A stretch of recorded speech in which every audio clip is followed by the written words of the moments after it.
Hello students, मैं हूँ Pratishtha Sharma, social science faculty from e Saral. आप लोग भी 95% और स्कोर करना चाहते हैं तो end game crash course start करिए, जिसमें हम आपको गाइडेंस प्रोवाइड करेंगे कि किस तरह से स्ट्रेटेजी के साथ आपको 10th बोर्ड क्लियर करना है बचे कुछ टाइम में। तो देर मत करिए, लिंक डिस्क्रिप्शन में है, उसे देखिए एंड ज्वाइन करिए। फिर हम पढ़ना स्टार्ट करते हैं। हमारा चल रहा है सैंपल पेपर एसएसटी का, जो सीबीएसई ने प्रोवाइड किया है, उसका सेक्शन बी। सेक्शन बी में आपको 4 क्वेश्चन दिए हुए हैं, जिसमें आपको 2 मार्क्स मिलेंगे हर क्वेश्चन के, जिसके आपको वर्ड लिमिट है 40 वर्ड्स। ये क्वेश्चन है, study the map thoroughly and mention the languages that are dominantly present in Belgium. Belgium में कौन सी लैंग्वेज डोमिनेट कर रही थी? तो बेल्जियम के अंदर हमें भी पता है कि Dutch speaking people and French speaking people ज्यादा हुआ करते थे। तो ये जो रेड से दे रखा है, these are French speaking people, and जो बाकी ये येलो पार्ट है, मैं कलर चेंज करके बता देती हूँ। ये जो बाकी येलो पार्ट है, इस पार्ट को छोड़कर ये हो जाता है आपका फ्रेंच या फ्लेमिश, जिसे हम इसमें इन्होंने बोल रखा है। एंड बाकी सेकंड वाला पार्ट हो गया जो लोग थे आपके डच स्पीकिंग पीपल, ये वाला पार्ट, इस वाले को छोड़ना है, ठीक है। ये अलग थे, ये जर्मन स्पीकिंग थे, जिसमें कि ये ब्लू लाइन है, ठीक है। Easy peasy, direct NCERT based question है। Dominantly present in Belgium are Dutch and the French. Are we clear? Next question है, the most powerful weapon of the Spanish conqueror was not a conventional military weapon, justify the above statement by giving 2 reasons. आपको 2 reason देने हैं, point to point देने हैं, ज्यादा हमें इसमें elaborate नहीं करना। तो जो स्पेनिश लोग थे उन्होंने क्या किया था? सबसे बड़ा वेपन है, हमें भी पता है कोरोना टाइम पे क्या हुआ, एक ऐसा वायरस आया जिसने कि ऑलमोस्ट आधी से ज्यादा पब्लिक को खत्म कर दिया बिना कोई वेपन उठाए। तो सबसे स्ट्रॉन्ग वेपन स्पेनिश के टाइम पर भी कौन सा था? Most powerful weapon was not a conventional military, कोई मिलिट्री नहीं थी, कोई मिलिट्री वेपन नहीं था। क्या था? They use germs like small pox which spread deep into the continent before any European could reach there. कोई भी यूरोपियन आता उसके पहले कौन पहुंच गया? Small pox. America's original inhabitant, जो अमेरिका में रहने वाले लोग थे, ठीक है, हैड नो इम्यूनिटी, क्योंकि वहां पे इस तरह की कोई बीमारी पहले से नहीं चली आ रही थी, तो लोगों की बॉडी के अंदर उसको लड़ने के लिए एंटीबॉडीज ही नहीं थी। तो अमेरिका के जो इनहेबिटेड रहने वाले लोग थे, उनके पास कोई इम्यूनिटी नहीं थी इस डिजीज को फाउट करने के लिए, ठीक है। ये अंडरलाइन करे हुए हैं, इनको ध्यान से पढ़िएगा। आप इन पॉइंट को ही समझेंगे एंड अपनी ओन लैंग्वेज में भी लिखेंगे तो आपको मार्क्स मिल जाएंगे, but point to point, cut to cut लिखना जरूरी है, ठीक है। That came from Europe. This disease erased the whole community, leading to conquest this biological warfare. Biological warfare क्योंकि ये वायरस था, जर्म था, इसलिए ये बायोलॉजिकल हो गया। कोई मशीनरी वेपन नहीं था, कोई मिलिट्री वेपन नहीं था, okay. In the mid 16th century made it easy for Spanish to overpower the American, क्योंकि अमेरिकन स्ट्रॉन्ग पावर थी, अगर वो वेपन से लड़ते तो वो उनको कभी नहीं हरा पाते। पर एक ऐसा वेपन लाया जिससे उनके पास लड़ने के लिए बॉडी के अंदर एंटीबॉडीज ही नहीं थी, ठीक है। Next question, traders and traveller. जो ट्रेडर्स एंड ट्रेवलर है ना बच्चों, इनका बहुत बड़ा रोल प्ले हुआ है हिस्ट्री में। जैसे कि हमने प्रिंट कल्चर में पढ़ा था कि चाइनीज बुद्धिस्ट लोग घूम घूम के प्रिंट कल्चर लेकर आए। तो ये जो ट्रेडर्स और ट्रेवलर्स होते हैं ना, ये अपने साथ बहुत सारी चीजें एक कल्चर के दूसरे कल्चर तक, एक जगह के दूसरी जगह तक लेकर जाते हैं, और वहीं से लोग एक दूसरे के कल्चर, एक दूसरे के फूड के बारे में जान पाते हैं कि लोग क्या खाते हैं। जैसे इंडिया में लोग मिर्च मसाले ज्यादा खाते हैं, राइट। अमेरिकन होते हैं जो थोड़े से कम मिर्च प्रेफर करते हैं, है ना। चाइना का तो आप सबको पता ही है क्या क्या खाते हैं, ठीक है। Introduce new crops to the lands they travel. तो ट्रेडर्स एंड ट्रेवलर्स जहां जाते थे, ठीक है, वहां पे वो नई क्रॉप को इंट्रोड्यूस करवाते थे। Substantiate this statement with illustration. जहां पे भी इलिस्ट्रेशन आएगा वहां ध्यान रखना, इलिस्ट्रेशन के अपने अलग मार्क्स होते हैं। आप इलिस्ट्रेशन लिखोगे आपको मार्क्स उनके मिलेंगे ही मिलेंगे, ठीक है। Traders and traveller introduce new crops to the lands that travel. जहां पे भी ज्यादा थे इंट्रोड्यूस करते थे क्या? It is believed that noodles travel west from China to become spaghetti, ठीक है। हमें भी पता है कि नूडल्स, इनको हम चाइनीज फूड कहते हैं। तो नूडल्स ने ट्रेवल किया कहाँ से, चाइना से स्पेगेटी बनने के लिए, ठीक है। Perhaps Arab traders took pasta to 5th century, Arab travels pasta को लेकर गए अपने साथ। Similar food were known in India, India में भी कई स्पाइसी फूड्स होते थे, एंड जापान में भी, so that the truth about their origins में नेवर बी नोन। और कुछ फूड ऐसे हैं जो ट्रेडर्स के साथ, ट्रेवलर्स के साथ आते चले गए, उनका ओरिजिन नहीं पता लेकिन आज भी लोग खाते हैं, जैसे कि अचार, आलू की कुछ भी डिशेज, है ना। Many of our common food, जैसे पोटैटोस कॉमन फूड है जिसको सब लोग खाते हैं, right. Soya, groundnut, maize, tomato, chillies, sweet potatoes and so were not known to our ancestors until before the 5 centuries ago। ऐसे कॉमन फूड जो हम आज की डेट में बहुत ज्यादा खाते हैं, वो हमारे एंसेस्टर्स को आज से 5 सेंचुरीज पहले तक भी नहीं पता थे, लेकिन आज वो इतने कॉमन है कि हम डेली बेसिस पे खाते हैं। Okay, these food were only introduced in Europe and Asia after Christopher Columbus accidentally discovered the vast continent that would later become known as the America. तो कौन, किसने इंट्रोड्यूस किया, very important point, Christopher Columbus, ठीक है। इनके बारे में और भी स्टोरीज हम जानते हैं, ये ट्रैवलर थे, है ना। इन्होंने ही अपने साथ इंट्रोड्यूस करवाया, ये कॉन्टिनेंट की खोज करी अमेरिका की, उसके बाद ही कुछ जगहों पर कुछ डिशेस इंट्रोड्यूस हुई थी।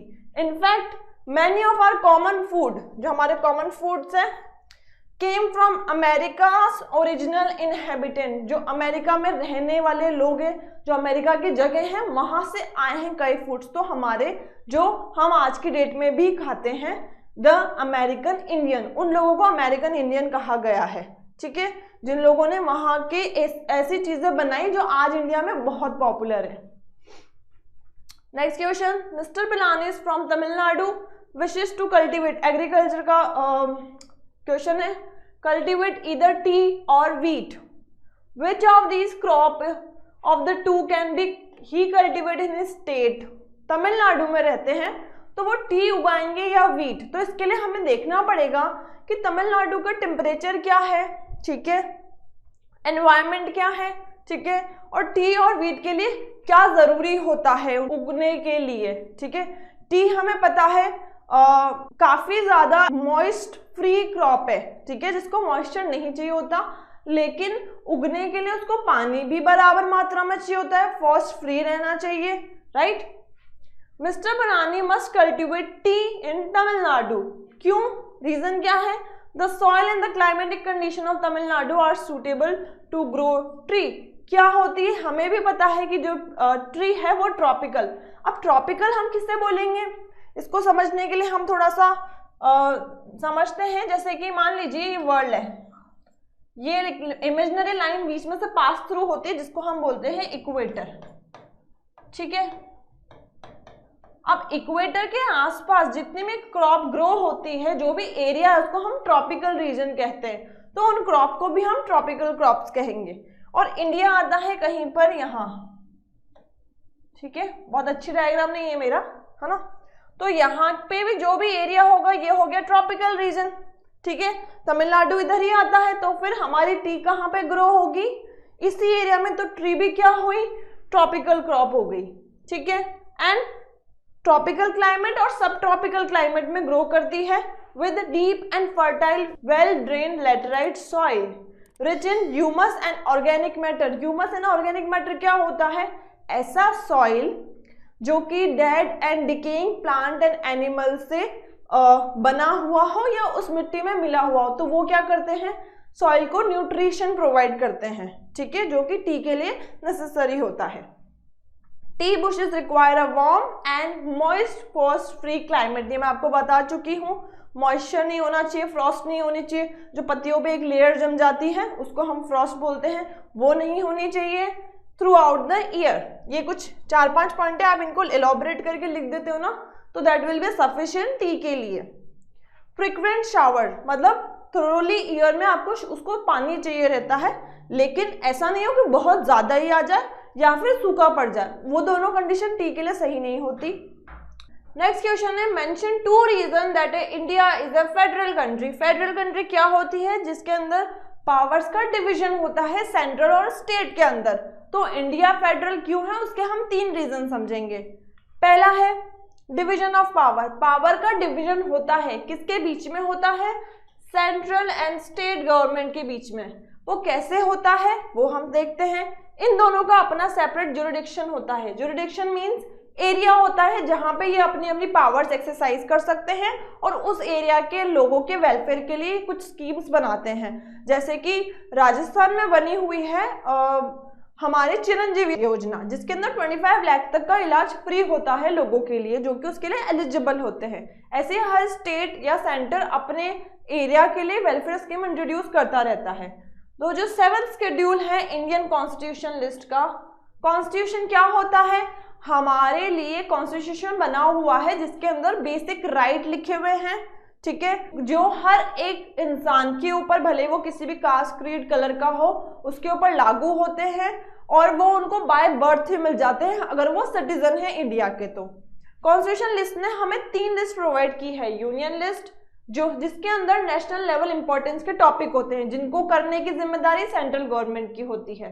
देन स्टेट लिस्ट, उसके अंदर स्टेट इंपॉर्टेंस के मैटर लिखे होते हैं जिनको करने की जिम्मेदारी स्टेट की होती है। देन थर्ड आती है कॉन्करेंट लिस्ट, जिसके अंदर नेशनल एंड स्टेट लेवल के जो भी मैटर होते हैं, कॉमन इश्यूज होते हैं, वो मेंशन होते हैं और उनको करने की जिम्मेदारी सेंट्रल एंड स्टेट दोनों की होती है।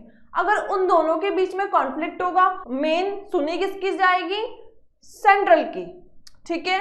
Now be clear which define the power and the responsibilities। किसकी पावर और रिस्पॉन्सिबिलिटी शो होती है इसके अंदर? सेंट्रल एंड स्टेट की। सेकंड इंडिपेंडेंट जुडिशरी, हमने 3 स्तंभ पढ़े थे हमारे इंडिया के। लेजिस्लेचर जो लॉ बनाती है, एग्जीक्यूटिव जो उनको एग्जीक्यूट करवाती है, एंड फाइनल जुडिशरी जो कि अगर हमारे कॉन्स्टिट्यूशनल राइट्स का उल्लंघन होता है तो हमें न्याय दिलाने का काम करती है। अब जुडिशरी का इंडिपेंडेंट होना क्यों जरूरी है? किससे इंडिपेंडेंट? लेजिस्लेटिव और एग्जीक्यूटिव से। क्यों है? क्योंकि अगर जुडिशरी में किसी का इन्वॉल्वमेंट हुआ तो फिर वो इम्पार्शियल हो जाएगी और हमें न्याय नहीं मिल पाएगा। इंडिया में इंडिपेंडेंट जुडिशरी है with the power of judicial review. अब जुडिशियल रिव्यू क्या होता है कि अगर कोई भी बिल, लॉ या एक्ट पास होता है जो कि हमारे कॉन्स्टिट्यूशनल राइट को, जो बेसिक स्ट्रक्चर है कॉन्स्टिट्यूशन का, अगर उसको हार्म करता है और अगर कोई पर्सन ये कंप्लेन लेकर या इस तरह से कोई पिटीशन लेके कोर्ट के पास जाता है तो कोर्ट के पास पावर होती है उस बिल या लॉ या एक्ट को जुडिशियल रिव्यू करने की, और उनको लगता है कि इससे कॉन्स्टिट्यूशन का बेसिक स्ट्रक्चर पर नुकसान हो रहा है तो वो उसको रिपील कर सकते हैं, कैंसिल कर सकते हैं। सुप्रीम कोर्ट जो कि हाईएस्ट अथॉरिटी है हमारे इंडिया की जुडिशरी में, highest judicial authority in the country, has the power to interpret the constitution. Constitution में लिखी हुई चीज को अपने अकॉर्डिंग सही तरीके से इंटरप्रेट करना, लोगों को बताना, इंटरप्रिटेशन करना, वो होता है इंटरप्रेट ऑफ कॉन्स्टिट्यूशन, जो कि सुप्रीम कोर्ट के पास इसकी पावर है। एंड रिजॉल्व करवा सकते हो डिस्प्यूट किसके बीच में? सेंट्रल और स्टेट गवर्नमेंट के बीच में, ठीक है। नाउ थर्ड पॉइंट आता है इसका रिप्रेजेंटेशन ऑफ स्टेट। स्टेट को रिप्रेजेंट कौन करता है? मिनिस्टर्स करते हैं। तो राज्यसभा, जिसको हम अपर हाउस भी बोलते हैं ऑफ इंडियन पार्लियामेंट, रिप्रेजेंट करता है state and union territories of India को, ठीक है। द मेंबर ऑफ राज्यसभा, जो राज्यसभा के मेंबर होते हैं वो कैसे इलेक्ट होते हैं? By the elected members of legislative assembly. जो भी इलेक्टेड मेंबर होते हैं लेजिस्लेटिव असेंबली के स्टेट और यूनियन टेरिटरीज से, उनको हम राज्यसभा का मेंबर बोलते हैं। ये 3 फैक्टर हैं जो इंडिया को फेडरल कंट्री बनाते हैं, where power is divided between state and central government. Are we clear? हमारा कंप्लीट होता है सेक्शन बी।